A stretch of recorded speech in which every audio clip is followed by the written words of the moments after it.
त्रिधातु के व्यक्ति सोचता है कि मैं ये शरीर हूँ, जो शरीर तीन धातु का बना हुआ है, कफ, पित्त और वायु, तीन धातु का बना हुआ है आयुर्वेद के अनुसार। फिर पृथ्वी, आप तेज, वायु, आकाश, 5 ग्रेट एलिमेंट्स, पंच महाभूत भी है और 3 सूक्ष्म तत्व भी है, एलिमेंट्स भी है। लेकिन आयुर्वेद ने और भी सिंप्लीफाइड करके कहा है त्रिधातु के, तीन धातु का बना हुआ ये शरीर है। तो जो समझता है ये शात्म बुद्धि, जिसकी बुद्धि क्या कहती है, उनपे त्रिधातु के, तीन धातु का बना हुआ ये शरीर मैं हूँ, आत्म बुद्धि, दूसरे शब्दों में कहते देहात्म बुद्धि, शब्द सुना होगा आपने, देहात्म बुद्धि, देह आत्म बुद्धि, ये देह ही आत्मा है, इसको देहात्म बुद्धि कहते हैं। ये देह क्या है, ये आत्मा है। आपकी क्या आईडी है, तो हम लोग झट से क्या करते हैं, फोटोग्राफ दिखाते हैं, आईडी बस लटका के हम लोग घूमते रहते हैं। आईने में देखते हैं तो समझा दैट इज माई सेल्फ, वो जो मिस इंडिया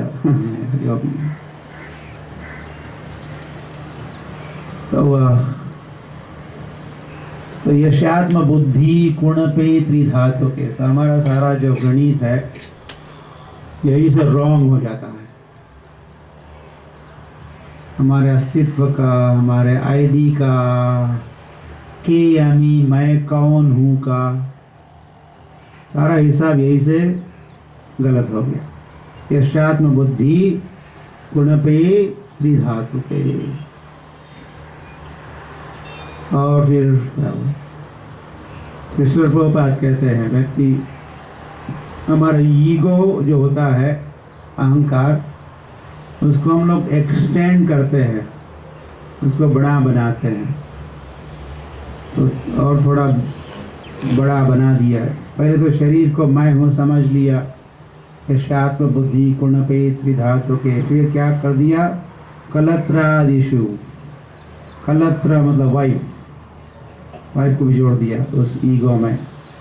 और फिर क्या उत्पादन हुआ, फैमिली प्रोडक्शन हुआ, बच्चे आ गए तो ईगो बढ़ गया। फिर और फिर कॉलोनी आ गई, फिर हमारा समाज आ गया, फिर हमारा भौम्य इज्जती। तो ये वचन भगवान श्री कृष्ण के ही है, जो कुरुक्षेत्र में कहे, महाभारत के युद्ध के समय नहीं, जब स्वयं भगवान सूर्य ग्रहण के समय कुरुक्षेत्र गए थे स्नान करने के लिए। तो यहाँ वो होली डिप, वहाँ पर सूर्य कुंड है कुरुक्षेत्र में, तो वहाँ जाके सूर्य ग्रहण के समय स्नान करने की परिपाटी है। तो भगवान द्वारिका से आए, तो भगवान का कृष्ण बलराम भी आए थे। कृष्ण बलराम का वहाँ कुरुक्षेत्र में होने का पता जब संतों को पता चला, साधुओं को पता चला भगवान आए हैं, भगवान आए हैं, तो कई सारे संत भगवान जिस शिविर में रहते थे वहाँ मिलने के लिए गए। भगवान ने सारे संतों का बहुत स्वागत, सत्कार, सम्मान भगवान ने किया। भगवान राजा थे, द्वारकाधीश थे, और भगवान गृहस्थ थे। भगवान ने एक आदर्श रखा, राजा को भी कैसे और गृहस्थ को भी कैसे संतों का सत्कार, सम्मान करना चाहिए, उनके सत्संग को प्राप्त करना चाहिए। तो संतों ने अपने अपने स्थान ग्रहण कर लिए और भगवान माइक्रोफोन में बोलने लगे। तब भगवान ने कहा, यशात्म बुद्धि गुण पे त्रिधातु के, ये श्री भगवान उवाच, भगवान ने ये शब्द कहा, कलत्रादिषु भौम्य इज्यधि। लोग क्या करते हैं? भौम्य इज्यधि, भूमि की पूजा करते हैं, अपने देश की पूजा करते हैं। मन मना भव मद भक्तो मद्याजी, मद्याजी भौम्य इज्यधि। आपको धातु का आप कॉमन वर्ड का पता शायद संकेत हो रहा होगा। तो भगवान गीता में कहे थे, मन मना मेरा स्मरण करो, मद भक्त मेरे भक्त बनो, मद्याजी मेरी पूजा अर्चना करो, माम नमस्कुरु मुझे नमस्कार करो। भगवान गीता में कहे, माम एव एष्यसि सत्यम ते प्रतिजाने प्रियोसि मे। भगवान कहे, तो जो करेगा मन मना भो मद भक्तो मद्याजी माम नमस्कुरु, क्या होगा? माम एव एष्यसि। ऐसे लोग क्या करेंगे? मेरी ओर आएंगे, मुझे प्राप्त होंगे। माम एष सत्यम ते, और ये बात सत्य है। I am, this is the truth. वे जरूर प्राप्त करेंगे। प्रतिजाने, मैं संकल्प करता हूं, ये मेरा संकल्प है, प्रतिज्ञा पूर्वक मैं कहता हूं कि जो भी मन मना भव मद भक्तो अद्याजी माम नमस्कुरु करेंगे, मुझे प्राप्त होंगे। लेकिन यहाँ इस वचन में भगवान संतों से कह रहे हैं, वेरी अनफॉर्चुनेट, दुर्दैवी की बात है, लोग क्या करते संसार में, बद्ध जीव यशात्म बुद्धि कुणपेत विधातु के, यशात्म बुद्धि, बुद्धिमान, सो कॉल्ड इंटेलिजेंट, तथा कथित बुद्धिमान लोग भी क्या मान के बैठे हैं? मैं ये शरीर हूँ। और उस मान्यता को थोड़ा और विस्तृत रूप देते हुए अपने परिवार, इस बॉडी का कंसेप्ट ही है, और माय स्टेट, माय कंट्री, मेरा देश, ऐसा समझते हैं। ये शात्म बुद्धि हो गई। और फिर भूमि जधि, फिर आगे कहे भगवान, ये तीर्थ बुद्धि सलिले न कर रिचित। ऐसे लोग जब तीर्थ यात्रा में जाएंगे, ये तीर्थ बुद्धि, हर एक में बुद्धि है, शरीर को समझते हैं, स्वयं मैं शरीर हूँ, और परिवार को समझ, ये मेरा परिवार है। ऐसे यही से वैसे अहम और मामा की शुरुआत हो जाती है। अहम और मामा,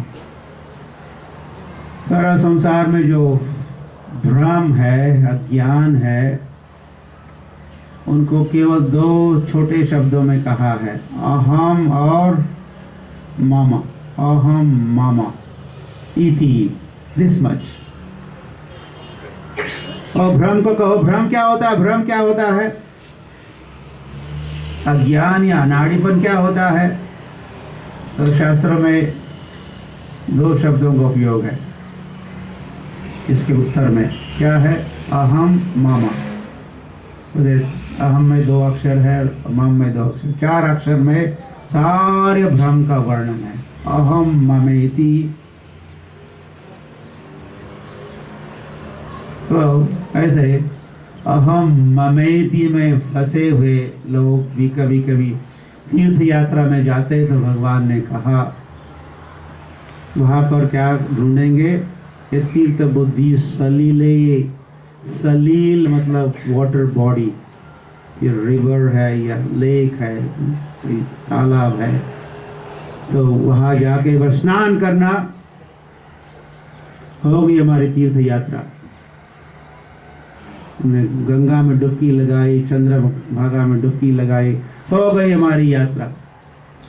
हे तीर्थ बुद्धि सलिलेन कर्षि जनेषु अभिज्ञेषु। भगवान कह रहे हैं, हे संतों, संतों को, साधुओं को संबोधित कर रहे थे उस कुरुक्षेत्र के उस सभा में। तो भगवान ने कहा कि तीर्थ यात्रा में जब लोग जाते हैं तो जनेषु अभिज्ञेषु, वहाँ के जन, कैसे जन? जो अभिज्ञ है, सर्वज्ञ है या ज्ञानवान है, साधु संत है, उनके पास पहले पहुंचना चाहिए। उनके पास पहुंचने के बजाय वे सीधे लोग कहाँ जाते हैं? सलिलेन कर्षित, या कोई कुंड है, तालाब है, नदी है, डुबकी लगाई होगी। तो भगवान ने ऐसे लोगों को कहा है स एव गोखरा। वे लोग कैसे हैं? सिर्फ दो शब्दों में उनका वर्णन हुआ। भगवान ने कहा वे है गो, वे तो गाय या बैल है, और कौन है? खरह, गधे है। क्या हुआ?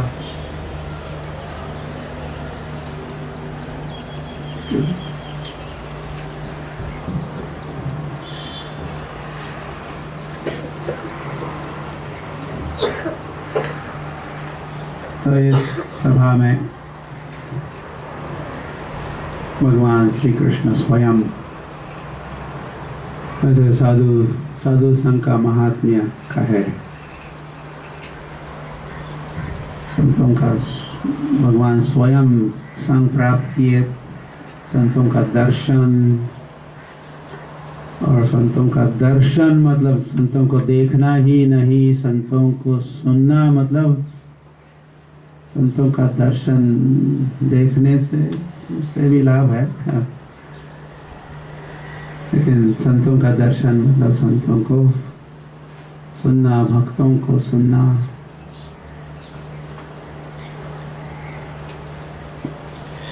ताकि हमारी जो देहात्म बुद्धि है, विश्वात्म बुद्धि, गुणपैतृ धातु के, या हमारी जो माया ममता है, अहम ममैती है, या हम में भी कोई गधे बैल का कोई भाव, कोई पशुत्व हम में भी है। धर्म ही नहीं ना पशु भी समान, धर्म के बिना तो मनुष्य पशु के समान है। तो वे भाव, पशु भाव, ये देहात्म बुद्धि, ये भ्रम या ज्ञान से मुक्त होने के लिए भगवान ने जो व्यवस्था की है,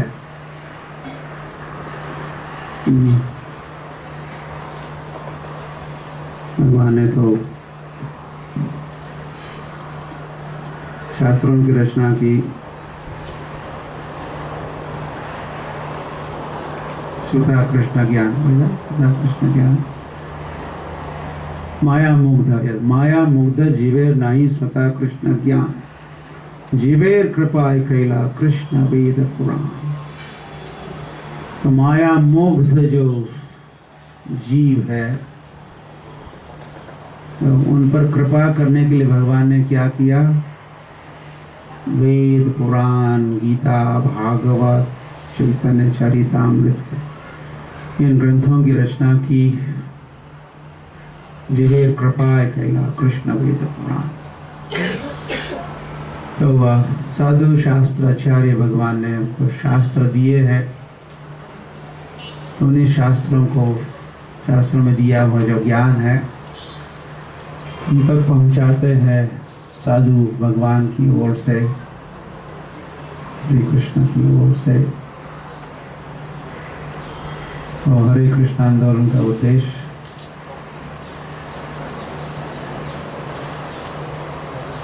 भक्ति का प्रचार, चैतन्य महाप्रभु का प्रचार,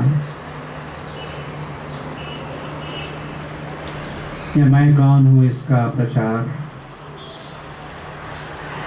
हम लोग उसे संसार में ज्ञान तो प्राप्त करते रहते, उसको ज्ञान में से नहीं कहा जा सकता, वो भी एक अज्ञान ही है। विद्या को पराविद्या और अपराविद्या कहा है, विद्या के प्रकार। तो पाठशालाओं में, स्कूल कॉलेजेस में जो भी विद्या को हम पढ़ते हैं उसका नाम है अपराविद्या। अपरा, इंफीरियर, जिसका शरीर से संबंध है, और सुपीरियर जो है वह पराविद्या। तो पराविद्या के ज्ञान से हमारा कल्याण होगा, और वो विद्या है राजविद्या, राजगुह्यम पवित्रम इदम उत्तमम गुह्यानाम राजा। सर, एक मोस्ट कॉन्फिडेंशियल नॉलेज, जो भी गोपनीय बातें, उसका जो राजा है वो है भगवद गीता, या आत्मज्ञान, या राजविद्या। भगवान विद्यानाम राजा, गुह्यानाम राजा, गुह्यों का राजा और विद्या का राजा। तो आप सब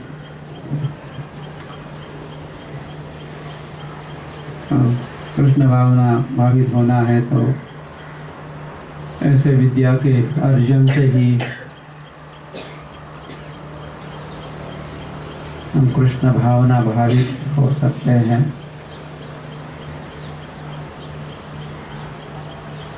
भगवान को हम सुनेंगे, भगवान के संबंधित जो चर्चा है उसको सुनेंगे।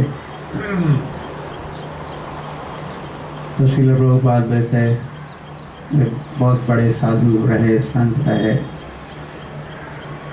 वे नहीं होते हुए भी हमारे मध्य में है श्रील प्रभुपाद, उनकी वाणी के रूप में, उनके ग्रंथों के रूप में, उनके तात्पर्यों के रूप में। तो इन शास्त्रों का अध्ययन होना चाहिए।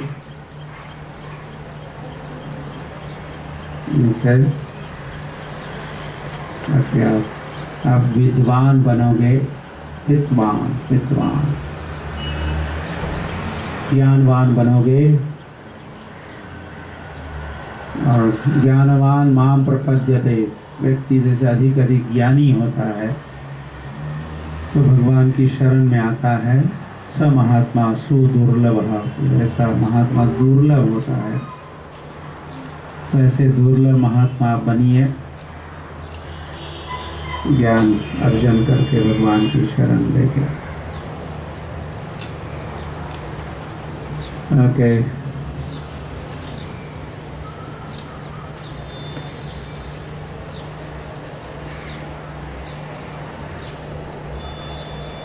लड्डू खिला के हम लोग आगे बढ़ते हैं।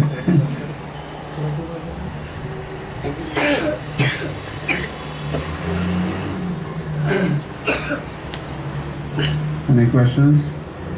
Comments?